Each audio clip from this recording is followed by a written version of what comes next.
Yo, what's good, boys? Welcome to another episode of Men of War Freaky Friday, where we do mods that are not necessarily the Star Wars Galaxy at War mod or the Army Men Civil War mod.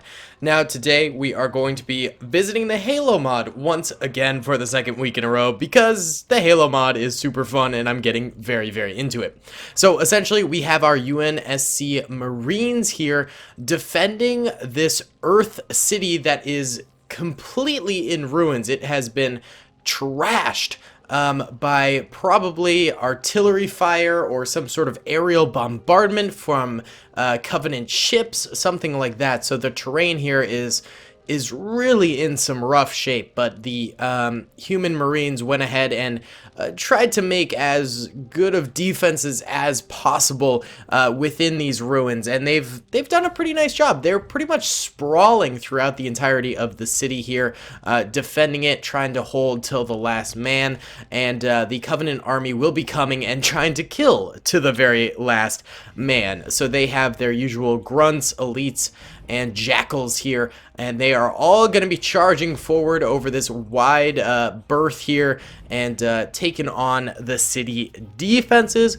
Should be a really cool battle. I hope you guys enjoy. Be sure to hit the like button if you did. It lets me know that you want to see more Halo mod and more non-Star Wars stuff for Men of War. Of course, the Star Wars will always be the staple of the channel, but you know, a little difference here. Be sure to subscribe if you haven't already, and comment down below what you think or what kind of battle you'd like to see next. Either way, without further ado, let's get into it! Alright, fellas, we're going to go ahead and press start here, and I want to watch the first line of defense try to hold against these oncoming alien forces. Here they are. They're marching off in the distance here, coming forward down the main road, and then also on the flanks here. And the humans wait and begin to fire here. Bada bing. They're getting a good number of shots off. Their bullets coming out. They are getting suppressed, though, as the Covenant begins to return a little bit of fire at the boys, too. A few human Marines already starting to go down. The UNSC is taking a bit of a beating just from the pure onslaught of oncoming Covenant forces. However, the Covenant themselves are also taking a number of losses very early into the battle. They are just sort of on an open plain here. They don't have much in terms of cover. Meanwhile, the Marines have tons and tons of cover available to them that they can just fire freely from at the oncoming Covenant army. So this is a pretty good start to the defense for the boys here, and we can see that they are holding strong within their trenches. Although they are taking some hits, they're probably all pretty low health right now on the front lines here, and the very vanguard troopers up here are in fact dying out pretty good here. Grenade going out this way does end up connecting with a few Covenant forces right there. Very well done. Surprisingly, there's a couple of troopers still alive here. They take out an elite major before they do end up getting gunned down. So well done, chaps. Well done. These few guys over here did end up dying as well. More and more troopers back here on these bunkers also going down before they can you know, continue the fight here. They're just getting overrun bit by bit by these oncoming Covenant forces. There's not much you can do at this point when you're just getting so heavily beat up by the enemy, and they're coming into the city ruins here. The first steps entering on in, so that means that the siege has come inside of the walls now, and this is where it is going to get really spicy, because I think we're going to see some Stalingrad style fighting here, some real guerrilla warfare tactics from both the UNSC Marines as well as the Covenant forces. The Covenant forces do have large numbers, but they can only last so long, you know. These grunts are some of the absolute worst units ever. They get almost one-shot by the enemy, so they're not going to be too much help for the Covenant. And then the elites, there's not that many of them compared to the grunts. The vast majority of the Covenant army is, of course, grunts, so you know, they're going to have to keep their elites as alive as possible for as long as possible, because they're the real heart of the army here. Either way, the UNSC Marines that are a little bit further into the defenses here are starting to get a little bit of flack. A few of them went down rather early, but they're still holding pretty strong. Their far right flank here seems to be doing okay, although that guy at the well did end up getting pretty butchered right there, but it does seem like they did manage to do some damage to the Covenant army over here. Straight down the middle, not a lot going on. The U.S. Marines over here, not U.S. Marines, UNSC Marines, sorry, over here seem to have sort of staved off the attack and pushed the Covenant onto the sides, which I don't know is that good of a thing. They should have lured them in a little bit further, and that way they could catch them sort of out in the open, rather than right now where the you know, elites are able to get into the cover of the side flanks here. And that seems to be what's going on. You know, both sides are a bit entrenched right now and sort of firing from outside of their safety nets. The UNSC Marines over here on these ramparts trying their best to fire out. The men below them also trying to give it their best shot at you know, keeping things nice and safe and, you know, keeping their comrades alive here. But little by little, they do end up dropping. You know, there's only so long that you can hold these defenses when you've got just such a large army coming at you, but it does look like they have done a significant job in wiping out a lot of these Covenant forces, which is beautiful. Let's check back in on this flank over here.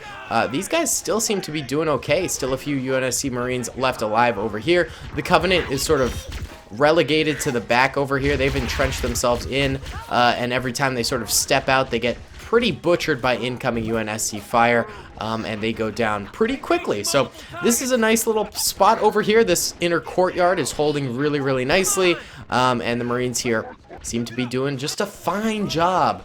But the flank over here is having less of a good time, I would say, as most of the guys on the ramparts here to this building, looks like some sort of a church or religious sanctuary. I don't know if Halo had churches or any sort of religion. Could just be a town hall meeting place as well. But regardless of whatever it is, because in the scheme of things, I guess that doesn't really matter. Most of these fellas are going down over here, and then the guys on the ground below the ramparts also beginning to fall rather considerably as the Covenant begins to get more and more shots down on them. But they're doing a nice job of stalling, honestly. The humans are seriously getting a good amount of fire in. Uh-oh, huge charge on this flank over here. It looks like the Covenant managed to break through sheer force, I suppose, even taking out some of the guys up in this old abandoned house up here, and you know, took out these guys over here too. The Covenant is coming full storm ahead and beginning to open up a new front in the battle, you know, sort of slicing in this way and activating a lot of the UNSC soldiers over here that were on the other end of the ramparts, and also the guys at the middle fountain over here. They are starting to get a few kills on these UNSC Marines. However, the UNSC Marines do seem to be reacting pretty well to it, getting a few elite kills really early on there, including a few grunt kills as well. So, you know, they are wiping out both major and minor units here, which is beautiful.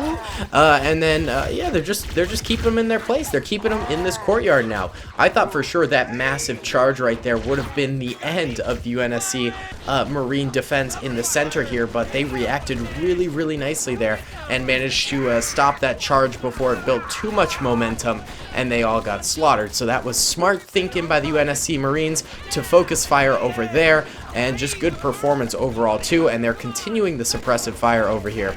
Though a lot of the comrades have gone down for the UNSC Marines, so I imagine morale is pretty low right now, you know, having to defend amongst piles of your friends and, you know, probably what you consider family in terms of soldiers right now. So it's tough, man. This is a pretty brutal battle for the humans right now.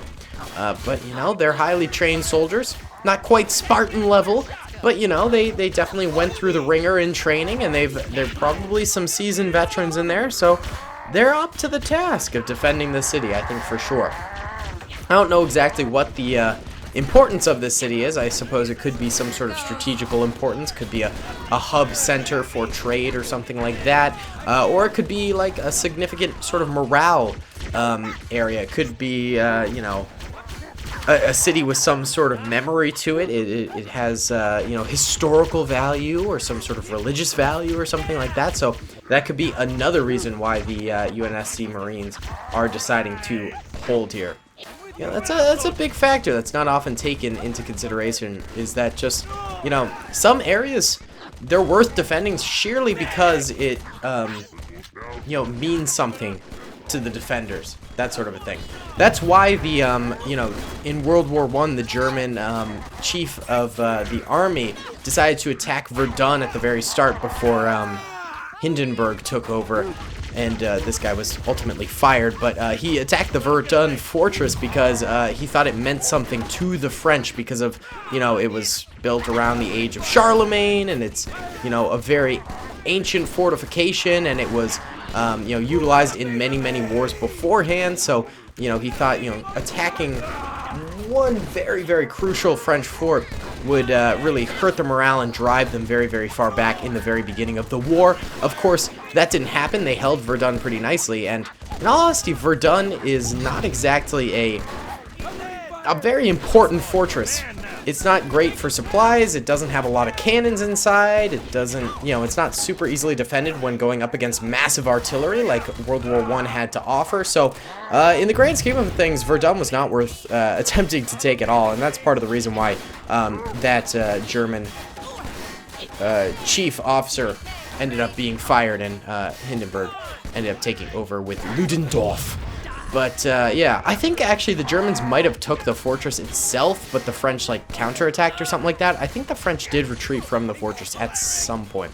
Not fully sure on that, but, yeah, just kind of an interesting analogy, I suppose, to this battle. Either way, the battle has been continuing to rage in the background as I randomly ramble about historical events in the real world, and the UNSC Marines are starting to thin a little bit. I think they're wearing down from this constant Covenant attack, and they don't have too many troopers remaining. Those that are remaining are quickly getting flooded by the Covenant. If we look at the top left, red are UNSC soldiers left alive, blue are Covenant soldiers. We almost have like two flanks going on. The Covenant coming in this way, and then the very middle is you know, holding out, and they're getting slowly but surely surrounded. So this is no bueno at all. There goes most of the middle right there, actually. And now the guys just sort of further back. We got some troopers up in this graveyard over here who are still alive and still firing away. We've got some guys in these blown out bars and cafes and diners, and then a few random soldiers sort of still in the streets here that are firing away. They've probably got 20-30 troopers left alive for the UNSC Marines. I suppose it's enough to win as long as they really get cracking on these elites. They start really taking them out. Maybe get a good choke point going, something like that, but that doesn't seem to be the case right now as the elites are getting a lot of fire off and continuing to kill some of these UNSC Marines. So I guess the only hope right now is for the Marines to maybe just kill as many Covenant soldiers as possible right now. That's the ultimate goal. This has sort of become a last stand type of a thing. Fight to the last man, go into final death, and try and kill as many of the enemy as you can before all of your troopers go down. That soldier gets some nice pot shots on these Covenant forces up here, but the Covenant are now coming up onto these ramparts and firing down. They're doing a little switcheroony to what the UNSC Marines did to them, so, you know, smart tactic to use the enemy defenses for their own and get the high ground there. Obi-Wan Kenobi would be very proud of this strategy, though I'm not sure he would be proud that the Covenant is winning. Not sure how Obi-Wan would stand in the politics of a Halo war, but I'd assume he'd probably be with the UNSC. I'm just saying. Probably. You guys can debate that in the comments if you want, or agree with me. I don't know. I'm not the biggest Halo lorist, as you could probably tell from the videos I've done on it. I know kind of the minimum stuff, and I've played the games, but I never got too in-depth with the lore, so I'm not too intelligent on the subject. So, you know, it's up to you guys to educate me in the comment section and stuff like that. It'd be appreciated. Either way, the very last few UNSC Marines here are getting pretty beat up by the Covenant. They're doing their best to maybe get a few more kills here, but inevitably they're going down, and it's a tough break, man. And that's it, actually. The last of the humans have died here, and then all that's left are the Covenant. The Covenant actually make it out with quite a number of soldiers. I guess the defenses just wouldn't hold as well as I thought they would. I thought they'd definitely hold a lot better than that, but I think the two main factors were the flanks, you know? These two flanks were huge. One coming from over here and sweeping right, one coming from over here and then sweeping left. If the Covenant had chosen to go straight down the middle with its troopers, I think we would have seen a victory for the humans here, but that definitely did not occur. So the Covenant manages to take the city. Let's check out the losses real quick here. So yellow are dead humans, red are dead Covenant forces. And I mean, the Covenant took some serious losses. Their army got pretty beat up during this entire battle, man. They took a serious beating. So, you know, a Pyrrhic victory, I would say, for the Covenant overall. They just barely managed to scrape it together there. But of course, humans did end up losing every single trooper. I'd say losses are probably even, if not on the side of the humans. I think the humans might have killed more Covenant than they lost soldiers themselves. So that's kind of interesting too. Either way, guys, thank you so much for watching. Really hope you enjoyed. Be sure to comment, rate, and subscribe if you did enjoy. Mean a lot to me if you did. Yeah, let me know what kind of battles you'd like to see in the future. It really helps me if you guys let me know what you're thinking and all that. And yeah, I'll see you all in tomorrow's video. Peace. I hope you guys enjoyed that video. Be sure to click that subscribe button for more content and hit the notification bell if you'd like to be alerted to whenever I live stream or upload. Thanks so much.